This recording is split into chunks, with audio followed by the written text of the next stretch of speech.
This is not how I envisioned my life. I've been miserable for 18 years, and there doesn't seem to be any relief. I don't even know how it happened. One moment I was a single, happy guy, and before I knew it, I was married, and not so happy. Sherry couldn't be called a doll, but she was friendly and disposable. For a guy like me, that was very important. Being friendly and approachable meant that I could ask for a date and not get turned down. This developed into an ongoing relationship, and a year later, after I got a full-time job at the Atlas Pump Factory, we got married.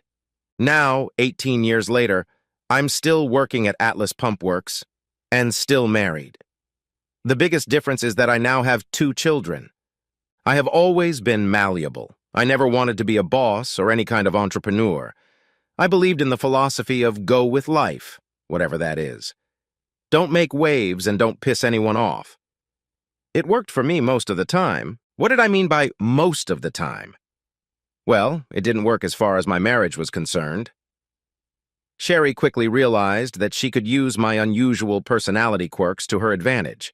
As a wife, I had few complaints about Sherry. She cooked well, kept the house clean, was usually available for sex for the first few years, and kept herself in good shape. On the other hand, she quickly became bossy when she realized she could get away with it and wasn't very frugal. I always wanted to buy us a house, but every time I had a few dollars, Sherry found something to spend it on. As a result, we still live in a rented house to this day. Our credit cards were always maxed out. Our home life has not been a solid rose. Our son Dwight was 16 years old and had been arrested twice for drug dealing. One more time and he wouldn't be released on probation. Our 17-year-old daughter Gemma was 100% goth. Her lifestyle was beyond me and fully supported by her mother. Family dinners didn't exist. I very rarely saw or interacted with my children. My wife made it clear that I was to mind my own business, and she would look after the children. As you can guess, my relationship with my wife was no better. A few years ago, she took a job at a local insurance agency. I don't know exactly what the job entailed, but she liked it. So of course I kept my mouth shut. She said it was her money and that she could spend it as she saw fit. That meant they didn't go for food, rent, utilities, or other household expenses. She spent it on clothes and visits to the beauty parlor. Over the years, her salary regularly increased, and with it, her closet. All the while, I was happily working at the Atlas Pump Factory. I had worked my way up in the company and was now the chief parts puller. We didn't mass-produce pumps. We made specialty pumps for specific purposes. My job was to make sure we had all the parts needed for each job. Not an overly impressive career goal, but I was happy and satisfied. The pay was good and I had family medical benefits. About 5 years ago, I suspected my wife was having an affair. It took a long time to verify because she didn't see fit to try to hide it. I accepted all the usual lame excuses for her adventures and never questioned her about anything. Why bother? Our sex life gradually dwindled until it came to naught. She never complained. I realized why she was getting such good raises at work. Since her affair was with her boss, Malcolm Hurd, I started saving money on the side. I also got a new hobby, wood carving. I knew nothing about wood carving, but I had a penknife. I quickly learned that serious wood carvers don't usually use a penknife, although they like to portray it in movies and TV shows. After a while, I had several good knives and other tools. I started carving small animal figures and moved on to more complex things. I found the quiet time alone in the basement relaxing and enjoyable. I realized that I wasn't really a wood carver, but a whitewasher. I don't know what the difference is, but whitewasher sounds more appropriate. And then I discovered poplar bark. My carving endeavors took on a new meaning. The only problem was the availability of good bark. I finally found a source of bark in Montana. Most of the poplar bark products fell into the category of fancy houses or tree spirits. I decided to focus on learning how to make houses. As my fascination with bark carving grew, my relationship with my family slowly deteriorated. My future was bleak, and I had no incentive or motivation to change it. I figured I would die a lonely old man sitting in my basement doing wood carving. I didn't care anymore. And then I got a phone call. Hello? Curtis? Curtis Langford? Yes. This is Marcia Hurd. Your wife works alongside my husband at Eagle Home Insurance. I believe we met a few years ago at one of the company meetings. I'm sorry, Mrs. Hurd, I don't remember meeting you. I don't often go to company events. I don't usually get invited. Anyway, the company is having an awards ceremony this Friday, and you should come to it. I think you'll find it interesting. Nothing formal, a suit and tie will do just fine. I don't know, Mrs. Hurd. My wife usually isn't too willing to let me go to events like this with her. I think she's afraid I'll embarrass her or something. I don't think I can make it, but thanks for the invitation. It's not just an invitation, Mr. Langford. I really think it would be in your best interest to attend the event. I've already made reservations for you and your wife. They serve first-class meat. We'll see, but don't count on anything. I'm sure you will, Mr. Langford. I'll see you on Friday. It was a strange conversation with a man I had never met. I had no interest or desire to attend such a meeting. How Sherry would present it all when she got home. I wondered if I should even tell her about Mrs. Hurd's call. Maybe I should buy a new tie. I decided to go online and order a new box of tree bark. I had a lot of carving work ahead of me. It was almost 8 o'clock when my wife finally came home. I was fed up, as usual. Sorry I'm late, dear. We're working on a lot of claims because of the hurricane last month. Did you make anything to eat? Yes. Did you do it yourself? We had pizza delivered to the office. Mrs. Hurd called me today. There's a corporate event Friday night and she confirmed that we would be attending. I told her that you would probably be there, but not me. She insisted that we should both attend. I have no idea why, and I didn't feel like arguing with her. Try to get it settled by the end of the week. Why did Mrs. Hurd call you? I have no idea. I have not the slightest desire to attend any of your company's social events. You know that. Just deal with it. It must be important if she took the time to call you. Maybe you should just go for a change. It might be easier than aggravating her. Surely you know she's the actual owner of the company, not Malcolm. No, I didn't know that. I really don't care. Why do you persist in saying that? Why? Do you really want to know? It's embarrassing and humiliating for me to be around all your coworkers because they know what our relationship is like. I don't understand why you won't do everything in your power to prevent me from going. Obviously, it doesn't bother you. What the hell are you talking about? Everything you're saying is gibberish. Everyone in your company knows about your relationship with Malcolm Hurd. Whenever they see me, they always smirk, giggle, or make snide remarks. I can deal with it by avoiding them. So I just stay away from them. Curtis, you're out of your mind. I don't know where you get these weird ideas. You're going on Friday. That's the end of it. Buy a new tie. No, forget it. I'll buy you a new tie. Interestingly, she didn't deny or defend her relationship with Malcolm Hurd. She just let it all evaporate. If you don't discuss it, then it doesn't exist. That was the first time I said or hinted anything about her affair. She didn't react. For years, I tried not to rock the boat, and when I finally did, it turned out to be a non-event. It was like she didn't care if I knew or not. I decided I needed an exit strategy. No more going after her. I had 4 days to prepare. Prepare for what? I didn't know. 18 years of being the good guy. I'd wasted half my life.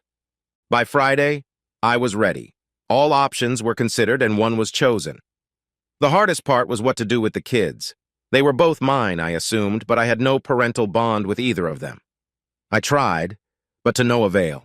Sherry managed to turn them away from me and I let it happen. As a result, they were both no longer my problem. All I was capable of doing was ensuring their existence. Sherry took a few minutes to make sure my tie was tied properly, and I swear I could see her smirking while she did it. During the ride, I was reminded not to make a scene or do anything to embarrass her. It was going to be a long night. But it never happened.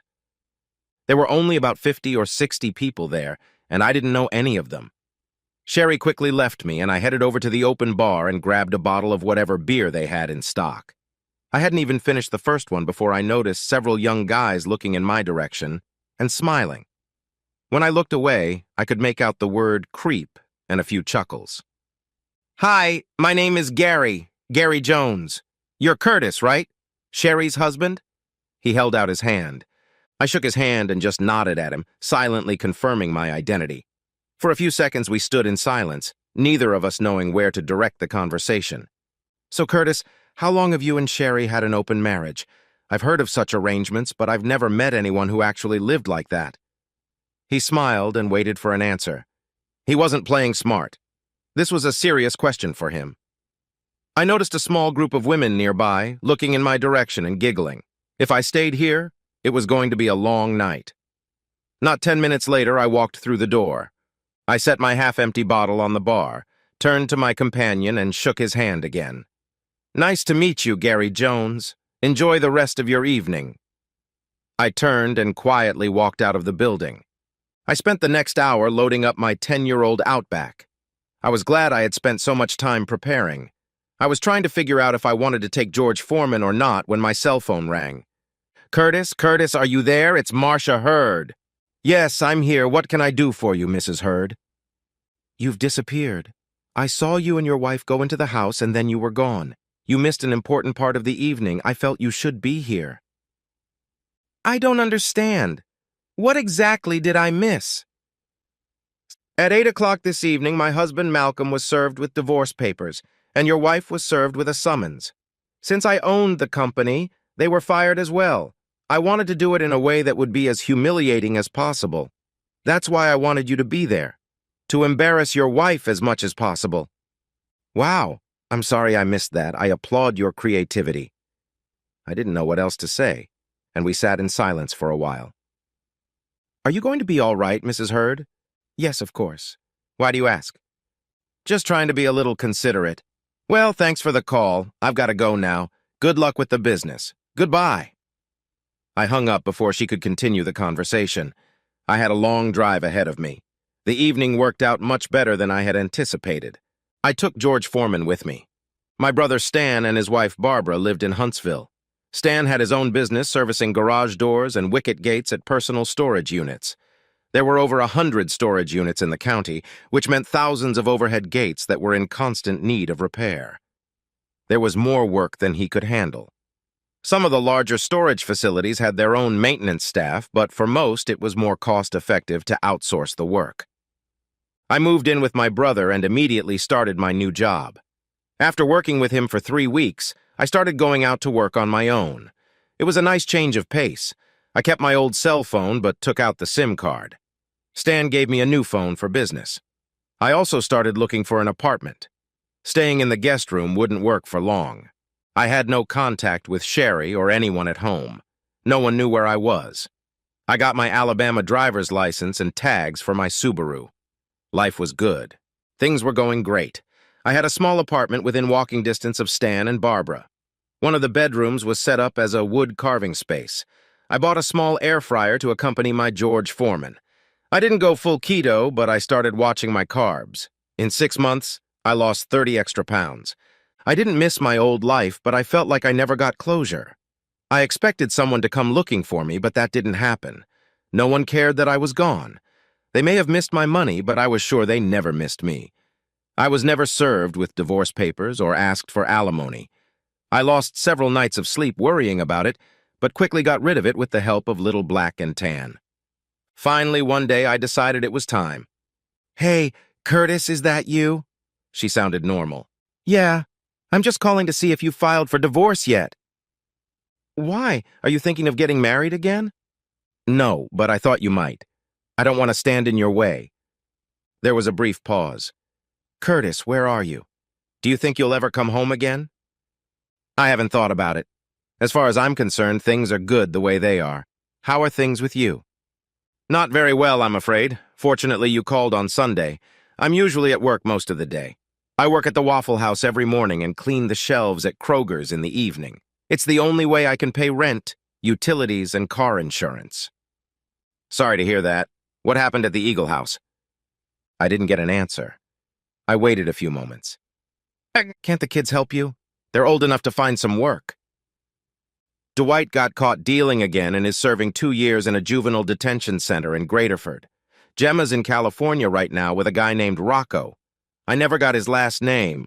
There's not much help there. "Well, Sherry, I'm sorry things aren't working out for you. If you decide you want a divorce, just let me know." "How can I do that? I don't have an address and you keep your phone." I calmly pressed the end call button then. I blocked her number and turned off my phone. I'll have to buy a new phone, probably a smartphone. The turning point in my new life came the following month. The Von Braun Center in Huntsville was hosting an arts and crafts show. Stan and Barbara insisted I attend. One of Barbara's childhood friends was going to be in the exhibit, and she wanted me to meet her. It seemed like some kind of setup, and I resisted, but I wanted to see the exhibit. Susie Doyle had an exhibit of small, sawdust-fired ceramic figures. Each was 6 to 10 inches tall and had a unique black finish. The figurines were strange. They were animals, but not like any I had ever seen. Some of them appeared to be penguins, but they had heads like pelicans. I noticed a few small cat figures that had owl-like faces. They were unique, to say the least. I was introduced to them and had a lot of questions. I guess I should have been interested in Susie, but I blew it by showing more interest in her art. Why are they all black?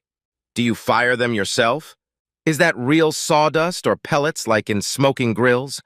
Why are some pieces shiny and some dull? Susie seemed to think the questions were valid and took her time answering each one as I asked them. Stan and Barbara smiled, and I think Barbara giggled a little. They withdrew and continued their rounds of the exhibit.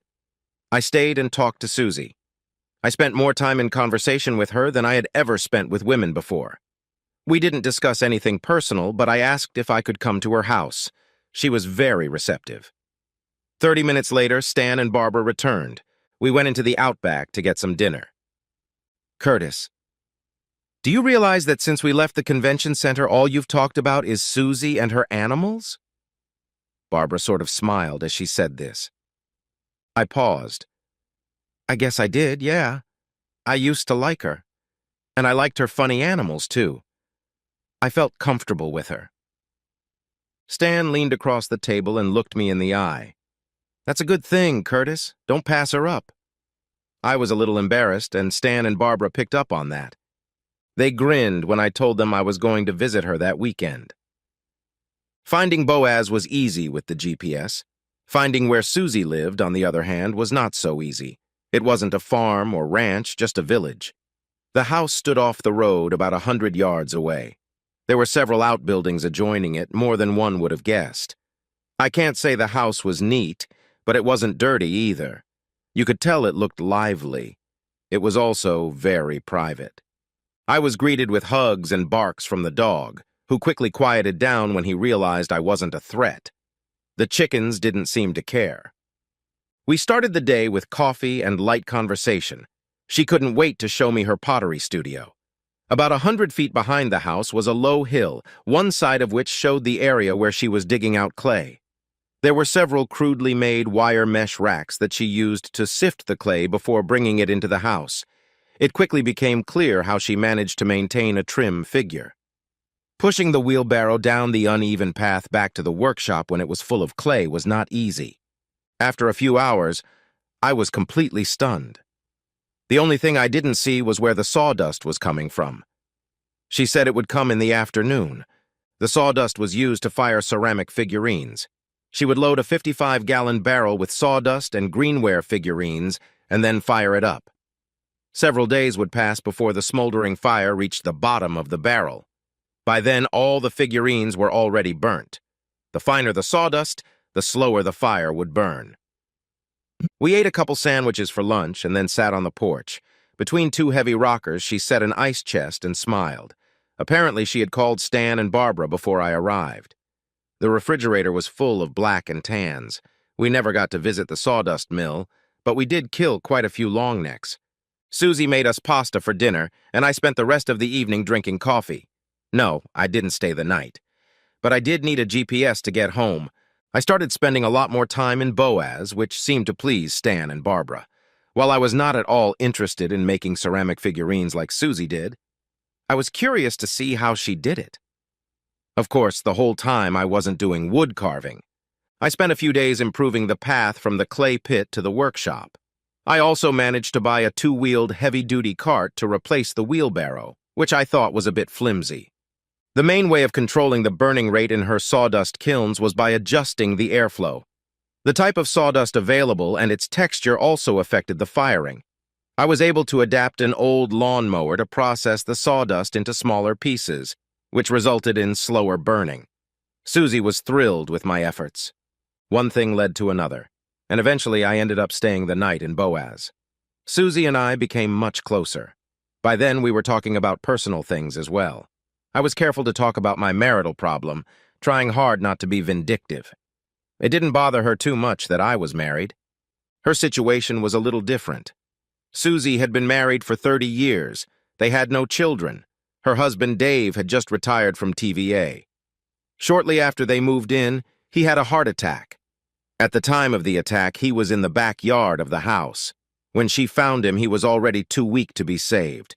Their only income was a pension from TVA.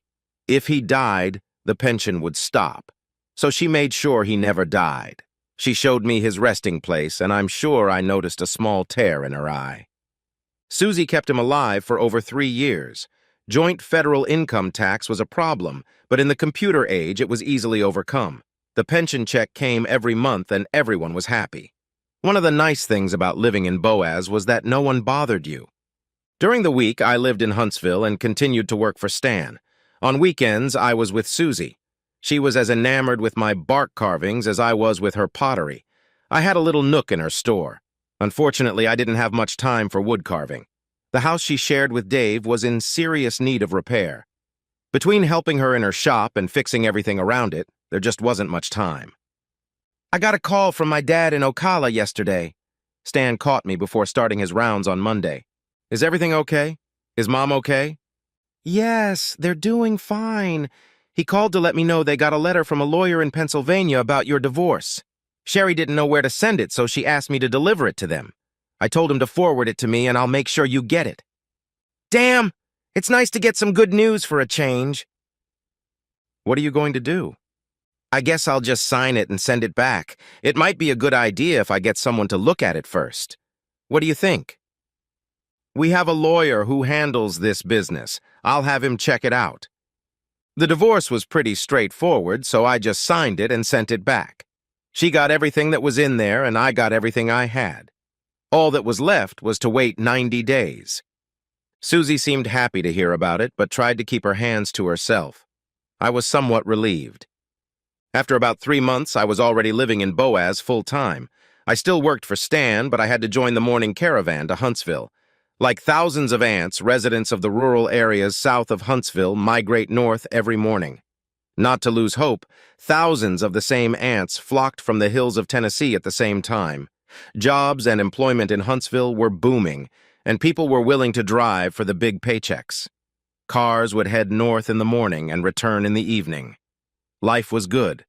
I was no longer married.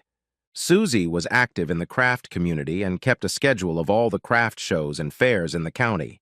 At least once a month, she attended an event to sell her critters. With a little encouragement, she also started selling online. The only problem was that the shipping costs were so high that it limited sales. Many times I heard her quietly cursing Amazon. She just couldn't understand how they could deliver items for next to nothing, and it was costing her money. I didn't usually go with Susie to the sales. By then, I had accumulated quite a collection of bark carvings. I gave a few pieces to Stan and Barbara, but kept most of them for myself. I never considered them good enough to sell. Susie asked if she could take a few to her next show, and I agreed. When she returned from her last exhibit, I already had dinner ready. How did it go? Very well. I sold 28 works. I'll have to work to restock for the next exhibition. She held out her hand and handed me a handful of bills. What's this? I counted out over $500. I sold your fairy houses, and I have orders for others. Wow, I didn't expect that. I was hoping you'd sell a couple, but no way did I expect you to sell them all. The good thing is that I sold them. The bad thing is that I sold them too cheap. How did you know that? I found out that one of the guys who bought a couple of them also had a booth at the show. I sold them to him for $60, and he took them back to his place and resold them for $100. I felt like a fool. I didn't know they were worth that much. Neither did I. I don't know whether to be upset or flattered. Either way, don't feel bad. You did good. Next time I'll price them right and take more with me. Chili smells good. I'd better order more bark. The problem arose in late October. Susie was working in the hole, and I was farther up the hill trying to figure out how to haul a log of dead cedar to the house. The cedar wood would come in handy for carving bird cozies. I heard him before I saw him. "You're a hard man to find, Mr. Langford." He seemed to be breathing hard, as if he was having trouble climbing the slope. The extra weight and beer belly, I'm sure, didn't help. But what really caught my eye was the large revolver in his right hand. "What can I do for you?" I racked my brain, trying to figure out who he was. He looked familiar, but I couldn't locate him. "You've already done too much. I spent years trying to find you, you son of a bitch. I lost my job, my wife, and my life, all because of you." Suddenly I remembered. It was Malcolm Hurd, my wife's ex-lover. I was embarrassed by the fact that I had actually had nothing to do with his death. I was just a bystander. His wife had organized and executed the whole thing. I was trying to think of a way to explain it to him when I heard a loud bang and saw him drop the gun and slowly fall on his side. Susie was standing behind him holding a shovel. She looked at me, shook her head and said, "Ouch." We both crouched down on an old poplar log by the path. After waiting a few minutes, we both began to worry. "How hard did you hit him? He should be recovering by now." Susie just looked at me and shrugged. It was a little awkward sitting like that. After a few more minutes, I stood up, leaned over, and put my hand on his neck. There was no pulse. I sat down on the log again. "What the hell do we do now?" Her tone was more curious than concerned. "I guess we could call the sheriff and claim self-defense, but that could end up in trouble." A little more time passed while we pondered. "We could just bury him with Dave and pretend nothing happened." I was amazed at how calm Susie was acting under the circumstances. "I know this is a strange question, but did you keep Dave's wallet and personal belongings before you buried him?" "Yes, his wallet, watch, and wedding ring stayed at my house." "Why?" "Did any of the neighbors know Dave or spend much time with him?" "No, not at all. Dave kept to himself. We didn't even go to visit anyone. We never went to parties or anything like that." "Was he anything like Mr. Hurd? I mean, was he close enough to Dave that he could pass himself off as him?" "Same age, weight, and build. Dave wore glasses. I have them in my house along with some other things. What are you thinking of doing?" "I'm not sure it will work, but I was thinking that if we can get a death certificate for this body, we can pass him off as your husband and get you out of the TVA pension fraud situation." "Isn't that too risky? What if someone recognizes him?" For a few more moments, we sat in silence. "I'm going to go get Dave's stuff from the house. I'll be right back." While Susie was gone, I looked around the area. The terrain was a little rough and rocky. There was some wrinkled skin and a small amount of blood on the back of my head. I moved the body slightly towards a medium-sized rock and smeared as much blood on it as I could. There wasn't a lot of blood, but enough to realize that there was a wound on the head. It looked like an accidental fall. I took off his wallet, watch, cell phone, car keys, and wedding ring. With his glasses, Dave looked good enough to pass muster. The DMV photos aren't really that good. Susie called 911. The paramedics determined that he was indeed dead. They called the local funeral home and the sheriff's department. They arrived within 20 minutes, and in another 10 minutes, Mr. Malcolm Hurd was on his way to be cremated, and Susie Doyle received her late husband's death certificate. That evening, Susie followed me as I drove Malcolm's car back to Birmingham. I left it unlocked outside the Kit Kat Club and put his wallet and phone on the front seat. 2 days later, the funeral home issued David Doyle's death certificate. After a quick trip to TVA headquarters in Chattanooga, Susie was able to stop the pension and also get a life insurance payout of $100,000. We celebrated that evening at the Red Lobster restaurant. I was amazed at how smoothly everything went. The ambulance people were efficient and knew what they were doing. The sheriff's department representative was pleased with the way they pronounced the death and didn't feel it was necessary to bring in a medical examiner. The funeral directors just wanted to take the body. Nobody even looked at the driver's license. I stayed in the background the whole time and let Susie handle everything. She was doing a good job. Since Susie no longer had Dave's retirement money, she had to find another way to generate extra income. She decided the easiest way to do that was to marry me. I couldn't say no. She still had that damn shovel,